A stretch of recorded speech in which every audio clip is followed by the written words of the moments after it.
တိန်တွေအထက်ပေယာနဲ့ချီမြင့်နဲ့တန်းတိုင်ပွားနေကျိုးတစ်ချောင်းနဲ့စောက်ထိုးတွဲလောင်းခိုရမယ်ဆိုရင်မင်းရဲမလားတစ်ချက်လေးချော်သွားတာနဲ့အသက်မရှိတော့ဘူးနော်ရုပ်ရှင်တက်က CGI တွေ stand သမားတွေလို့မထင်လိုက်နဲ့ဒါတကယ်အပြင်ကအသက်ဆွန့်ရဲတဲ့ဘဲကြီးတွေဗျပုံမှန်ဆိုမြေပြင်ပေါ်မှာရိုးရိုးတန်းတန်းနေတဲ့လူတွေကအခုတော့အောက်မှာဘာအကာအကွယ်မှမပါပဲတိမ်နေတဲ့ကိုတက်သွားကြပြီရုပ်တရက်ကြီးလူလေးယောက်ကကျိုးတွေကိုခြိချင်းခွင်မှာခြိပြီးအောက်ကိုစောက်ထိုးဖိချလိုက်သေးဗျ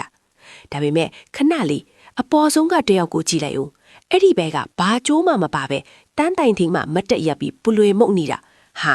မိုင်လုံးကတော့ကန်းကုန်ပဲဒါကိုယူးချင်စရာလို့ထင်နေရင်ဆက်နားထောင်အောက်ကိုထိုးဆင်းသွားတဲ့၄ယောက်ကဒီတိုင်းနေတာမဟုတ်ဘူးကျိုးတွေကတဖြည်းဖြည်းရှေ့ထွက်လာပြီးလေထဲမှာရဟရင်ပန်ကာတွေလိုအရှင်ပြင်းပြင်းနဲ့လေထွက်နေတာတင်ခိုးတွေမြူနွင်းနေရှာတဲ့မှာလူတွေကလေပေါ်ပြန့်နေတယ်လို့ပဲဗျအောက်ကကြည့်နေတဲ့သူတွေတောင်ရင်းတမမနဲ့အသေးရစရာကြီးနောက်ဆုံးမှာတော့ဒီအသက်ဆွန့်ပဲကြီးတွေကမြူတွေထဲထိုးဆင်းသွားပြီးမြေပြင်ကိုဘေးကင်းကင်းရောက်သွားမလားဆိုလာကတော့ရင်ခုန်စရာပါပဲကဲမင်းသားဆိုရင်ရောဒေါ်လာ1 သန်းဖေးမယ်ဆိုရင်ဒီလိုလေထဲမှာစောက်ထိုးလေတဲ့ stand ကိုလုပ်ရဲလား comment မှာအခုပဲရေးခဲ့တော့